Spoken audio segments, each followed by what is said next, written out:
Hemos hablado ya bastante de las circunstancias en las que fue escrita esta carta, cómo Pablo se preocupaba por los tesalonicenses porque estuvo muy poco tiempo con ellos, cómo al recibir a Timoteo, a quien habían mandado a que vea cómo estaba el estado de la iglesia, cómo eso trajo gozo, las buenas noticias, que la iglesia estaba firme, aunque era muy nuevita, aunque había tenido poco tiempo de enseñanza, estaba muy firme, que había fe, que había amor.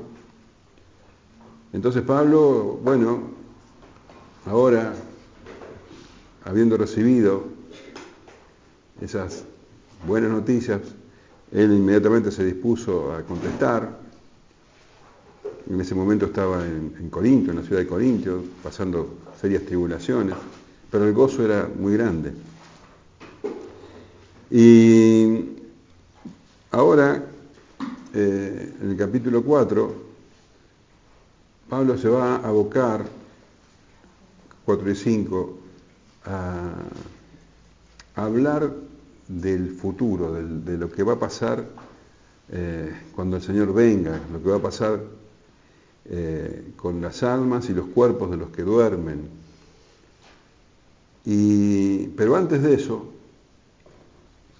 Pablo muestra que para cuando eso suceda, nosotros tenemos que estar preparados, que nuestras vidas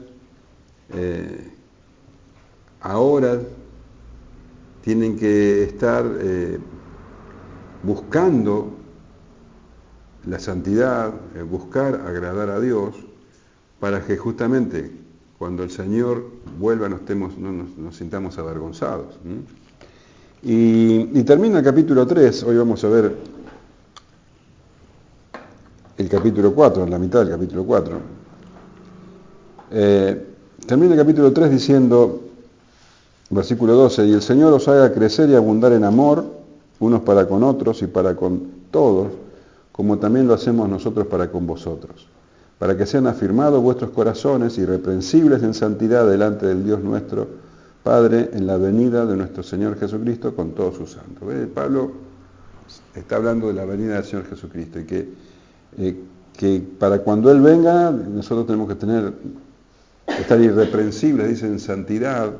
Dice que los haga crecer en amor. Bueno, estos temas, la santidad, el amor, son temas que ahora va a tocar justamente concernientes a la venida del Señor Jesucristo. Vamos a leer capítulo 4, desde el versículo 1 hasta el 12.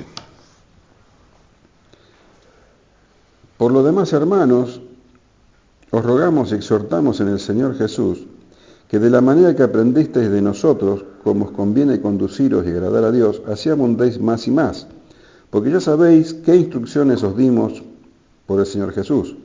Pues la voluntad de Dios es vuestra santificación, que os apartéis de fornicación. Que cada uno de vosotros sepa tener su propia esposa en santidad y honor, no en pasión de concupiscencia como los gentiles que no conocen a Dios, que ninguno agravie ni engañe en nada a su hermano, porque el Señor es vengador de todo esto, como ya os hemos dicho y testificado. Pues no nos ha llamado Dios a inmundicia, sino a santificación. Así que el que desecha esto, no desecha a hombres, sino a Dios, que también nos dio su Espíritu. Pero acerca del amor fraternal, no tenéis necesidad de que os escriba, porque vosotros mismos habéis aprendido de Dios que os améis unos a otros. Y también lo hacéis así con todos los hermanos que están por toda Macedonia. Pero os rogamos, hermanos, que abundéis en ello más y más, en que procuréis tener tranquilidad y ocuparos en vuestros negocios y trabajar con vuestras manos de la manera que os hemos mandado, a fin de que os conduzcáis honradamente para con los de afuera y no tengáis necesidad de nada. Entonces, Pablo muestra que la vida del cristiano no es la vida de una secta, de personas que están, en una nube, constantemente en éxtasis. No, los cristianos viven rodeados de gente, interactuando con las personas del mundo y bueno, deben lidiar con los asuntos cotidianos, deben trabajar, bueno, todo lo que hace una persona normal, con la diferencia que nosotros, los creyentes, no pertenecemos a este mundo. El Señor Jesús lo dijo cuando oraba por sus discípulos en la última noche antes de ser entregado. En Juan 17:14, Él dice: yo les he dado tu palabra y el mundo los aborreció porque no son del mundo como tampoco yo soy del mundo. No ruego que los quites del mundo, sino que los guardes del mal. No son del mundo, pero como tampoco yo soy del mundo, santifícalos en tu verdad. Tu palabra es verdad. Entonces, esto no es paradójico. Estamos aquí, pero no pertenecemos aquí. Nuestra ciudadanía, dice Pablo, está en los cielos. Entonces, necesariamente, el creyente debe vivir una vida diferente al resto del mundo, porque ha sido apartado para Dios. El creyente vive preparándose para la vida venidera. Y antes de enseñar, como les decía, sobre ese tema, Pablo nos muestra que esta vida no es independiente de la que va a venir. Están conectadas, no son dos asuntos separados. Dice el Señor Jesús en Lucas 12:35, estén ceñidos vuestros lomos y vuestras lámparas encendidas, y vosotros sed semejantes a hombres que aguardan a que su Señor regrese de las bodas, para que cuando llegue y llame, le abran enseguida. Bienaventurados aquellos siervos a los que cual es su Señor, cuando venga, halle velando. De cierto os digo que se ceñirá y hará que se sienten a la mesa, y vendrá a servirles. Y aunque vengan la segunda vigilia y aunque venga la tercera vigilia, si los hallare así, bienaventurados son aquellos siervos. Pero sabed esto, que si supiese el padre de familia a qué hora el ladrón había de venir, velaría ciertamente y no dejaría minar su casa. Vosotros pues también estad preparados, porque a la hora que no penséis, el Hijo del Hombre vendrá. Entonces, Pablo nos anima justamente a estar preparados. Entonces, él escribe a los tesalonicenses: por lo demás, hermanos, os rogamos y exhortamos en el Señor Jesús, que de la manera que aprendisteis de nosotros, como os conviene conduciros y agradar a Dios, así abundéis más y más. ¿Te acordás que el apóstol había dicho que él los amaba como una nodriza ama a sus propios hijos? O sea, él tenía un amor muy tierno por los tesalonicenses. Y ese amor se manifiesta en esa palabra, os rogamos. Él no está ordenando, él no está imponiendo. Os rogamos y exhortamos. También dice que él amaba como un padre a sus hijos. Entonces también como un padre los exhorta. Dice, en el Señor Jesús, no era su palabra, no era su propia idea, sino que él los estaba exhortando y rogando en el Señor Jesús, como si el mismo Señor Jesús lo hiciera a través de él. ¿Y qué es lo que les rogaba y los exhortaba? Que de la manera que aprendisteis de nosotros, como os conviene conduciros y agradar a Dios, así abundéis más y más. La Nueva Traducción Viviente lo traduce más simple: que vivan de una manera que le agrada a Dios, tal como les enseñamos. Agradar a Dios, esa es la meta del creyente. Vivir como a Dios le agrada. Y Pablo les había dicho que ellos ya lo estaban haciendo. Ellos habían aprendido de Pablo, habían tomado el ejemplo de Pablo y habían llegado a ser ejemplo, dice, de otros creyentes, de otros lados. Pero dice que tienen que abundar más y más. Tienen que siempre ir en agradar a Dios. Nunca es suficiente. Nunca vas a ser exagerado. Tenés que abundar más y más. Tratar siempre de agradar a Dios. El Señor Jesús dice que Él espera que las ramas de la vid den más fruto. Si estaban dando fruto, tenían que dar más fruto. Juan 15, 2 dice, todo pámpano que en mí no lleva fruto lo quitará, y todo aquel que lleva fruto lo limpiará para que lleve más fruto. Entonces tienen que abundar más y más. ¿En qué? En agradar a Dios. Y esto de agradar a Dios es algo que solamente los creyentes pueden hacer. El mundo no puede agradar a Dios ni quiere agradar a Dios, no le importa agradar a Dios. Solamente dice los que tienen fe, porque sin fe es imposible agradar a Dios, dice Hebreos 11:6. Porque es necesario que el que se acerca a Dios crea que le hay y que es galardonador de los que le buscan. Y en Romanos 8 dice, y los que viven según la carne no pueden agradar a Dios. Entonces, ¿qué hace la gente del mundo? Procesiones, velas, oraciones, ayunos. Hagan lo que hagan, no pueden agradar a Dios. Esto es algo que solamente los que tienen la fe que Él mismo da, la fe salvadora, la fe en Jesucristo. Entonces, solamente los creyentes pueden agradar a Dios y ese tiene que ser el mayor anhelo de todo creyente. El apóstol le dice a los Gálatas 1:10, pues busco ahora el favor de los hombres o el de Dios, o trato de agradar a los hombres, pues si todavía agradara a los hombres no sería siervo de Cristo. O sea, vos podés ser siervo de Cristo o podés ser siervo de los hombres. No podés estar en el medio. Colosenses 1:9 dice, no cesamos de orar por vosotros y de pedir que seáis llenos del conocimiento de su voluntad en toda sabiduría e inteligencia espiritual, para que andéis como es digno del Señor, agradándole en todo, llevando fruto en toda buena obra y creciendo en el conocimiento de Dios.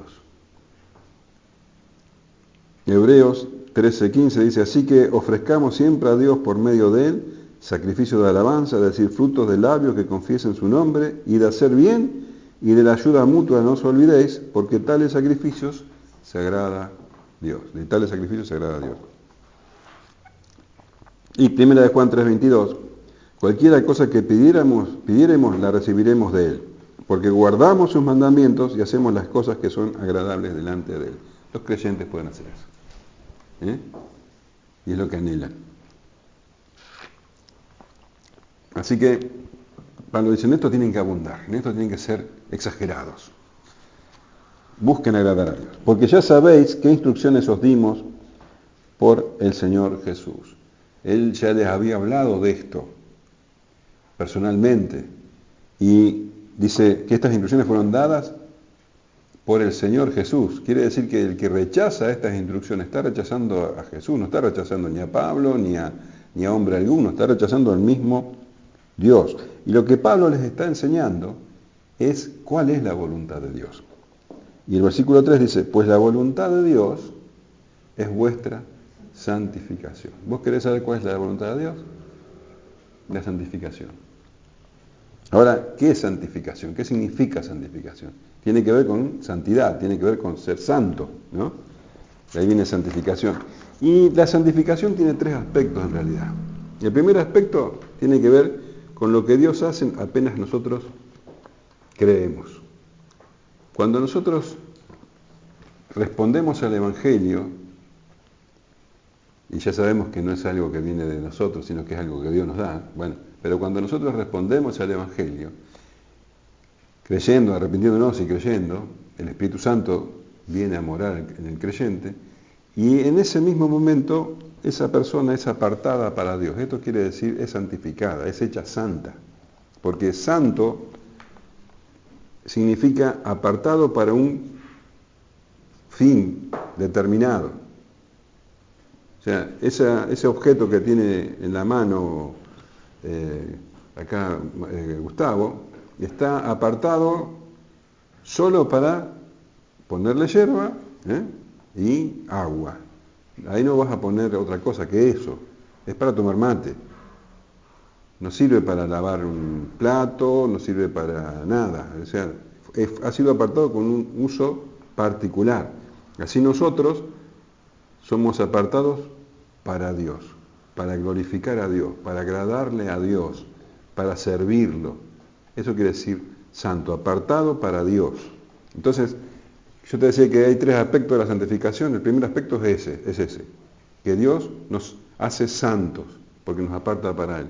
El segundo aspecto de la santificación tiene que ver con un proceso que comienza el momento en que creímos y que dura hasta que nos morimos.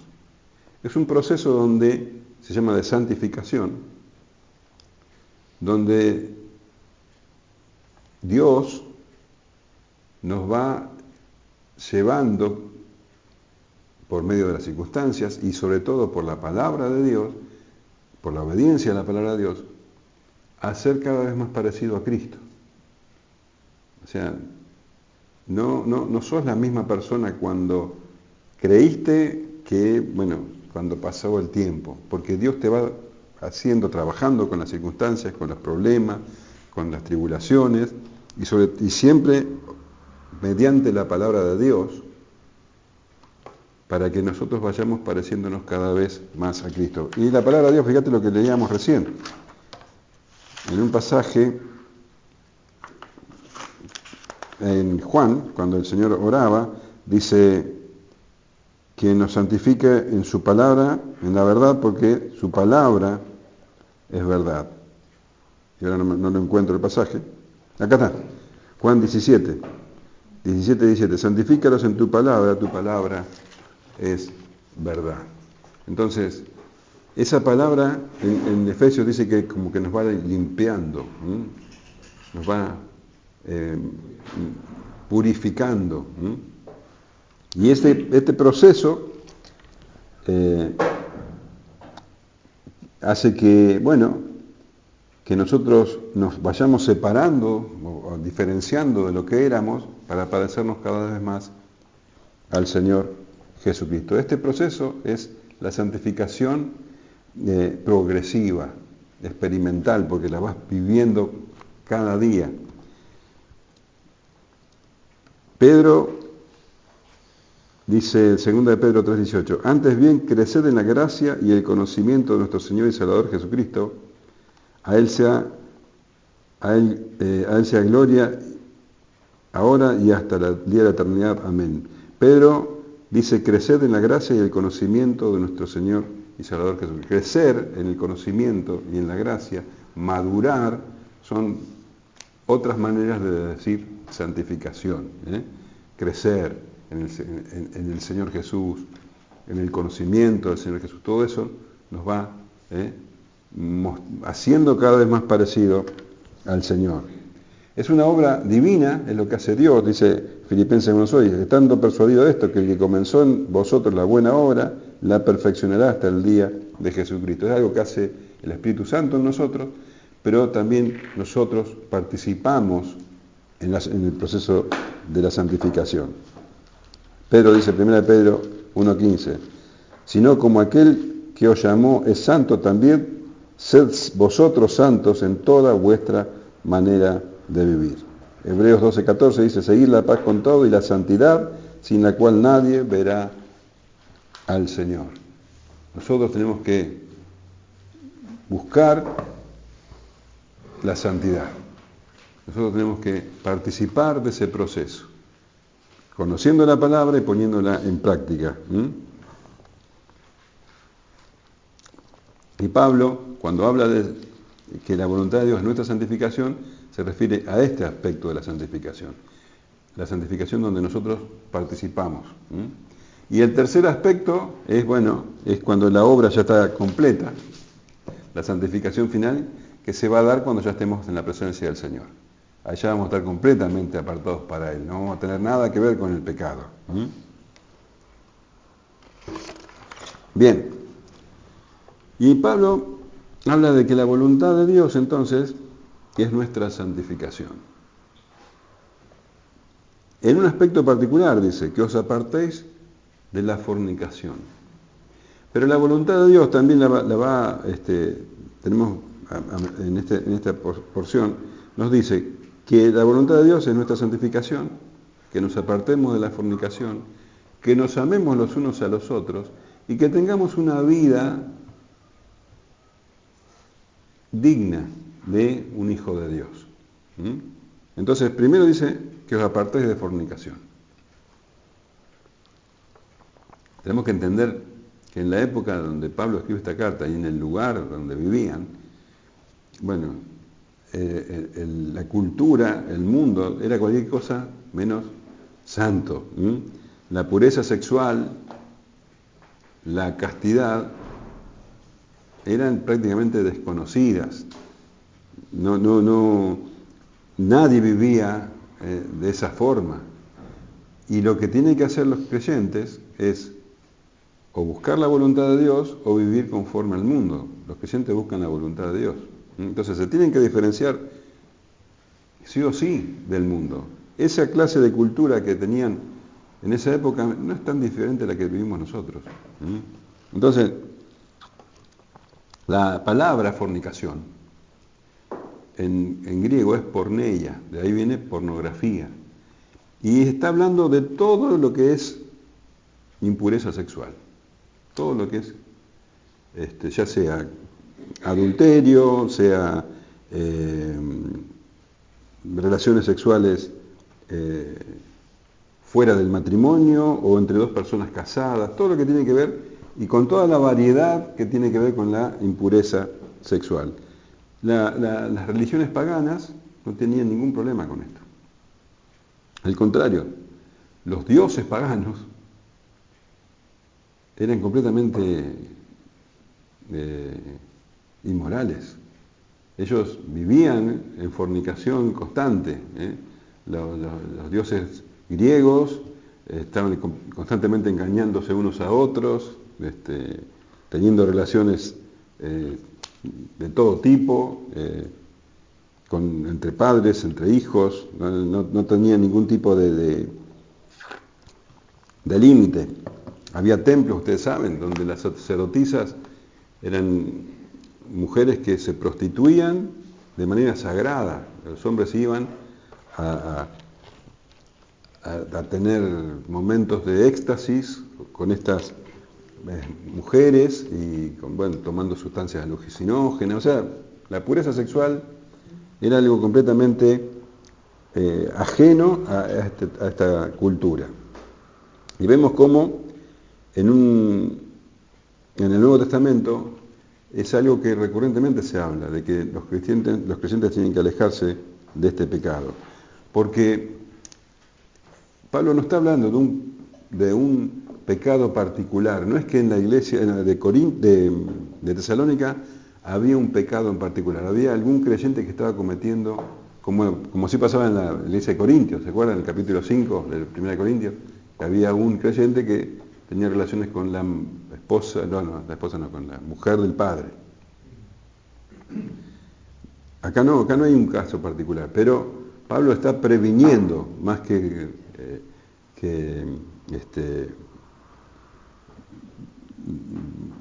digamos, retándolos por alguna causa. Está previniendo porque sabía que la tentación era muy grande. En Mateo 5:27 dice el Señor: oíste que fue dicho, no cometerás adulterio. Pero yo os digo que cualquiera que mira a una mujer para codiciarla, ya adulteró con ella en su corazón. Entonces acá vemos que el adulterio tiene que ver también con el pensamiento, tiene que ver también con más allá del acto en sí. Mateo 19:9 dice: y yo digo que cualquiera que repudia a su mujer, salvo por causa de fornicación y se casa con otra, adultera, y el que se casa con la repudiada, adultera. Hechos 15:29, que os abstengáis de lo sacrificado a los ídolos, esta es la carta que le escribe el concilio a todas las iglesias, ¿no? De sangre de ahogado y de fornicación, de las cuales cosas si os guardaréis, bien haréis. 1 Corintios 6:9 dice: ¿no sabéis que los injustos no heredarán el reino de Dios? No erréis, ni los fornicarios, ni los idólatras, ni los adúlteros, ni los afeminados, ni los que se echan con varones, y siguen enumerando pecados, no heredarán el reino de Dios. 1 Corintios 6:18 dice: huid de la fornicación, cualquier otro pecado que el hombre cometa está fuera del cuerpo, mas el que fornica contra su propio cuerpo peca. Gálatas 5:19 dice: manifiestas son las obras de la carne, que son adulterio, fornicación, inmundicia, lascivia. Efesios 5:3, pero fornicación y toda inmundicia o avaricia ni aun se nombra entre vosotros como conviene a santos. Colosenses 3:5, haced morir pues lo terrenal en vosotros, fornicación, impureza, pasiones desordenadas, malos deseos, avaricia, que es idolatría. Bueno, es algo que constantemente el Nuevo Testamento nos habla. Y dice la Escritura que en realidad no hay problema con el sexo. Lo que está mal es el sexo fuera del matrimonio. Dice Hebreos 13:4, honroso sea en todos el matrimonio y el lecho sin mancilla, pero a los fornicarios y a los adúlteros los juzgará Dios. Así que lo que dice Pablo es que cada uno de vosotros sepa tener su propia esposa en santidad y honor. Y hay una cierta ambigüedad en la palabra que se traduce como esposa, porque en realidad la palabra original se traduce como vaso. Vaso. Entonces, a vaso se le da la acepción de cuerpo. Pablo habla, por ejemplo, de que este vaso de barro, está hablando de su cuerpo, y también se le da como esposa, es un vaso más frágil, dice. Entonces, hay algunas traducciones, por ejemplo, la Biblia textual dice que cada uno sepa tener su propio vaso en santidad y honor. Así también dice la Biblia de las Américas. La palabra de Dios para todos dice, y que cada uno aprenda a controlar su cuerpo, es decir, que usen su cuerpo de una manera que lleve a la pureza y honre a Dios. La Nueva Traducción Viviente también dice su propio cuerpo, la NBI también su propio cuerpo. La Lenguaje Actual dice, y que cada uno de ustedes trate a su propia esposa con mucho respeto. Entonces, si lo utilizamos como que cada uno debe cuidar su propio cuerpo, no está mal, porque de hecho hay que guardar la santidad, y esto va en consonancia con un montón de pasajes. La Biblia habla de eso. Romanos 6:19 dice, por ejemplo, hablo como humano por vuestra humana debilidad, que así como para iniquidad presentasteis vuestros miembros para servir a la inmundicia y la iniquidad, así ahora para santificación presentad vuestros miembros para servir a la justicia. Hay otro pasaje, 1 Corintios, que habla de que, o ignorás que vuestro cuerpo es templo del Espíritu Santo, el cual está en vosotros, el cual tenéis de Dios, que no sois vuestros, porque habéis sido comprados por precio. Glorificad pues a Dios en vuestro cuerpo y en vuestro espíritu, las cuales son de Dios. Está perfecto si se traduce como cuerpo, pero conforme al contexto, tiene más que ver la palabra esposa. Y lo que Pablo estaría haciendo es, cuidando justamente esta institución que fue puesta por Dios para que el hombre y la mujer pudieran mantener su santidad y pudieran crecer juntos, para que se proteja a la familia. Y este pecado viola nada menos que un mandamiento claro, el 7º mandamiento.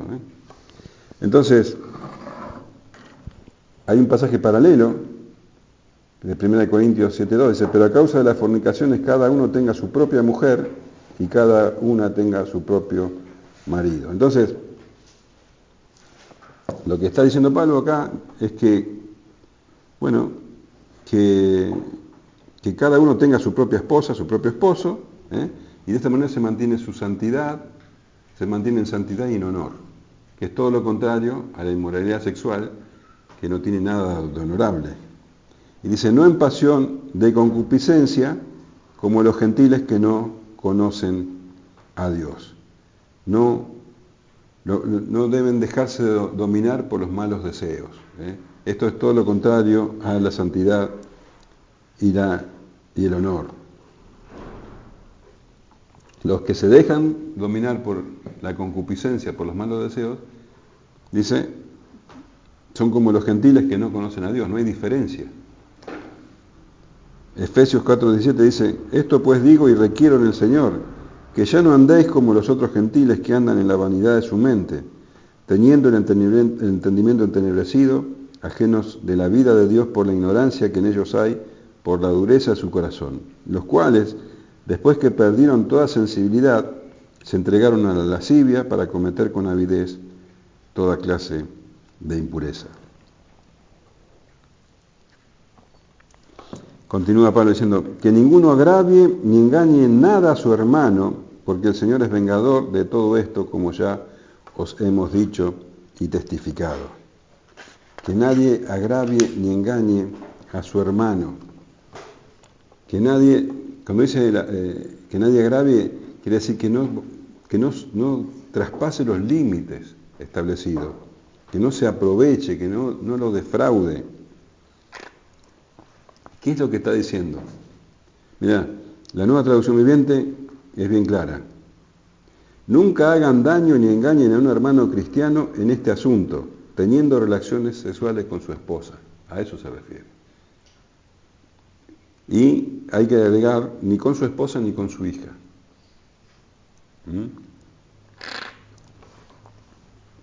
De eso se trata. Porque hasta ahora nos venía diciendo que al cometer adulterio estamos pecando contra Dios.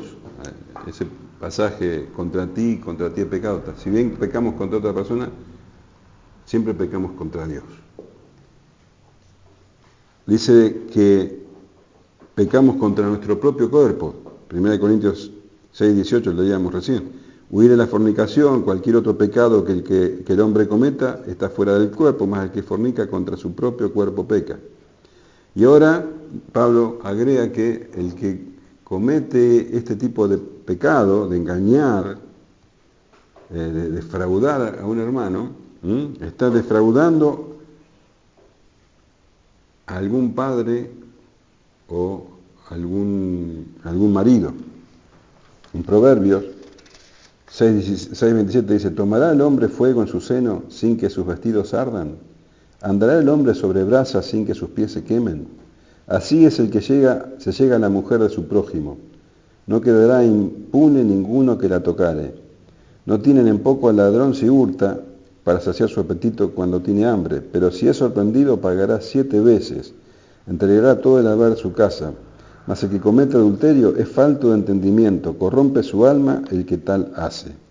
Heridas y vergüenza hallará, y su afrenta nunca será borrada. Y Pablo remarca el que engañe a su hermano, o sea, es un crimen atroz. Y estos tipos de pecados se hacen siempre en secreto. Pero Pablo dice, bueno, por más que el que está siendo agravio no se entere, Dios sí se entera. Y dice que el Señor es vengador de todo esto, como ya os hemos dicho y testificado. O sea, el que hace esto, dice, está haciendo como los gentiles. Y ahora dice que Dios lo va a castigar. Claramente es una persona que no conoce a Dios. El que llega a hacer una cosa así, de engañar a un hermano, de defraudar a un hermano, bueno, evidentemente no conoce a Dios. Ahora, lo que decíamos hoy, ¿no? La cultura en los tiempos de Pablo era completamente inmoral. Y la cultura en estos tiempos es completamente inmoral. La Biblia dice, está en contra de la fornicación. La cultura está a favor de la fornicación. La promueve. En los colegios enseña todo tipo de fornicación. Absolutamente todo. Se facilita. Hoy leía que en Tucumán se va a hacer un congreso sobre las infancias trans. Es atroz pensar en eso.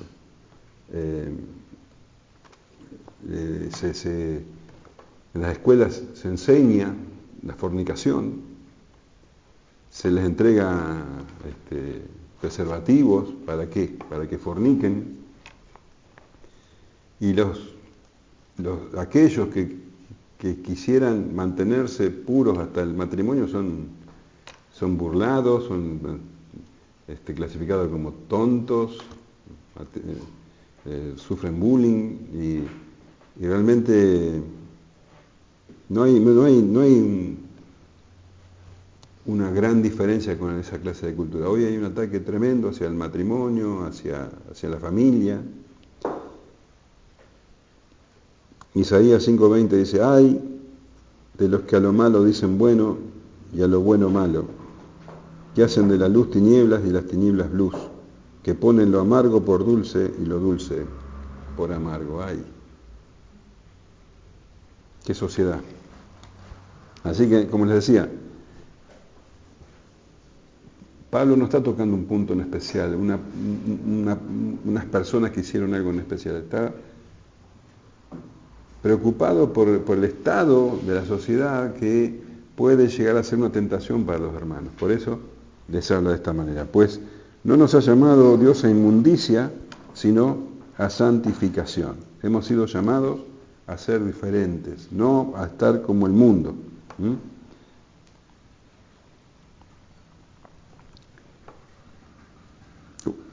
Bueno, ya leí varios pasajes. Dice Pablo en 1 Corintios 6:9, ¿no sabéis que los injustos no heredarán el reino de Dios? Y ahí enumera, ¿no?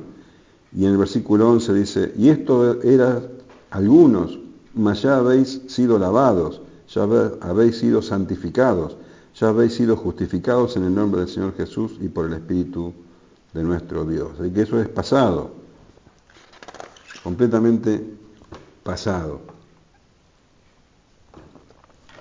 Así que el que desecha esto no desecha a hombre, sino a Dios, que también nos dio el Espíritu Santo. Desecha a Dios.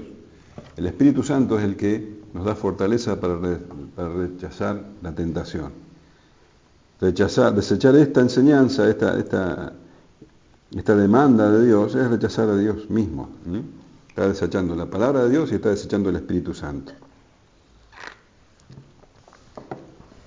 Así que tenemos todos los recursos para no caer en esta clase de tentación. Si teniendo esos recursos, la palabra de Dios, el Espíritu Santo, caemos, entonces, bueno, tenemos que saber que somos responsables. Primera Tesalonicenses 5:19 dice, no apaguéis el Espíritu. Bueno, entonces la voluntad de Dios es nuestra santificación, que huyamos de la fornicación. Y también la voluntad de Dios es que nos amemos los unos a los otros. Pero en esto estaban muy bien los tesalonicenses, porque Pablo dice, pero acerca del amor fraternal no tenéis necesidad de que os escriba, porque vosotros mismos habéis aprendido de Dios que os améis unos a otros. Esto es una característica de la iglesia. Si no hay amor, no hay iglesia. Puede ser cualquier cosa menos una iglesia. Ustedes saben que nos conocerán porque si nos amamos los unos a los otros. Pero los hermanos de Tesalónica realmente eran un ejemplo en el amor fraternal. Filadelfia. Filadelfia quiere decir amor fraternal. No había que dar explicaciones porque dice, ya lo estaban explicando. Lo menciona porque es la voluntad de Dios. Y dice, y también lo hacéis así con todos los hermanos que están por toda Macedonia. Pero os rogamos, hermanos, que abundéis en ellos más y más. Otra vez, estos hermanos se amaban entre sí y amaban a los hermanos de toda la provincia de Macedonia. Nosotros sabemos que Pablo estuvo en Éfeso, en Filipos, que es de Macedonia, estuvo en Berea, y bueno, y evidentemente el Evangelio fue extendiéndose a toda la provincia. Y los hermanos de Tesalónica tenían contacto con aquellos y dice que también les brindaban su amor. Tal vez cuando llegaban personas de otras ciudades a sus casas los atendían, los recibían. Dice, pero rogamos, hermanos, que abundéis en ellos más y más. Como decía, que buscar la voluntad de Dios más y más, abundar en el amor más y más. Nunca es demasiado, nunca uno exagera en prodigar amor. Sin embargo, había algunos hermanos que tal vez se aprovechaban del amor de los tesalonicenses. Y por eso viene esta exhortación del versículo 11. Y que procuréis tener tranquilidad y ocuparos en vuestros negocios y trabajar con vuestras manos de la manera que os he mandado. Y acá tenés otro punto de la voluntad de Dios. que nos santifiquemos huyendo de la fornicación, que nos amemos los unos a los otros y que tengamos vidas tranquilas, que nos ocupemos de vivir para agradar a Dios y no haciendo otra cosa. Dice que procuréis vivir, que procuréis tener tranquilidad. Evidentemente había hermanos que no estaban tranquilos, si les dice esto. Ahora, ¿por qué había hermanos que no estaban tranquilos? Parece ser que no estaban tranquilos con respecto al tema de la segunda venida del Señor. En la segunda carta a los Tesalonicenses, en el capítulo 2, versículo 1, leemos esto. Pero con respecto a la venida de nuestro Señor Jesucristo y nuestra reunión con Él, os rogamos, hermanos, que no os dejéis mover fácilmente de vuestro modo de pensar. Ni os conturbéis ni por espíritu, ni por palabra, ni por carta, como si fuera nuestra, en el sentido de que el día del Señor está cerca. Entonces, estos hermanos tenían intranquilidad porque, gracias,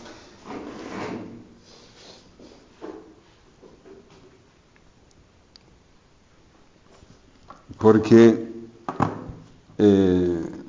bueno, ya lo vamos a ver en la siguiente clase, había dudas con lo que pasaba con los hermanos que morían, los hermanos que habían muerto. ¿Qué pasaría con esos hermanos en la venida del Señor? Pero Pablo dice, tienen que tener tranquilidad. Y dice, y ocuparos en vuestros negocios. Evidentemente estos hermanos no solamente estaban intranquilos ellos, sino que llevaban intranquilidad a otros. Y interferían en la tarea de los líderes. Así que Pablo les dice, ocúpense de sus negocios, ocúpense de sus asuntos, porque había algunos que habían llegado al extremo de decir, bueno, como el Señor ya está por venir, no hace falta trabajar. Entonces dejaban sus trabajos y empezaban a depender de la bondad de los otros hermanos. Entonces,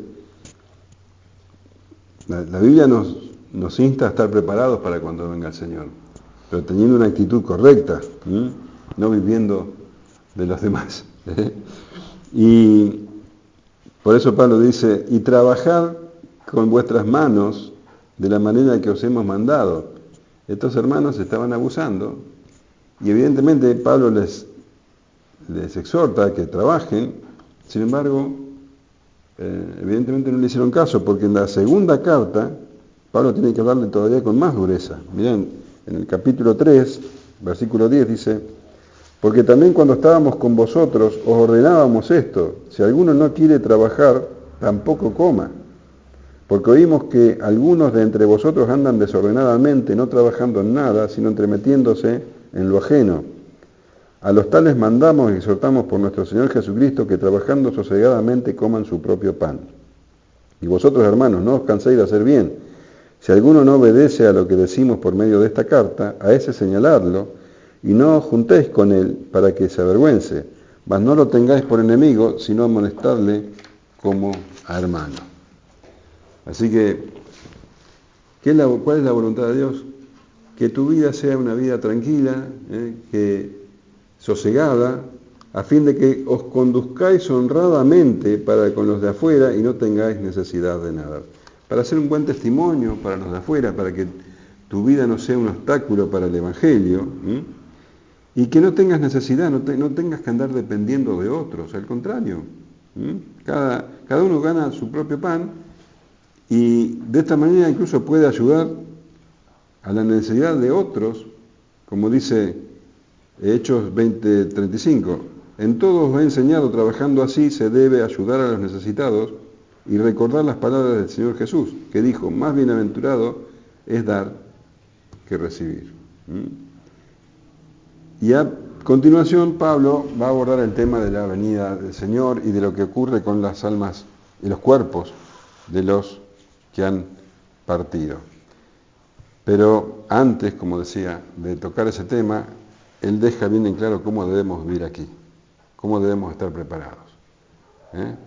alejándonos de toda inmundicia, buscando la santidad, sin la cual nadie verá a Dios, amándonos los unos a los otros y viviendo sosegadamente, tranquilamente. No se necesita grandes cosas, no tenemos que hacer grandes cosas. Vivir la vida que agrada a Dios.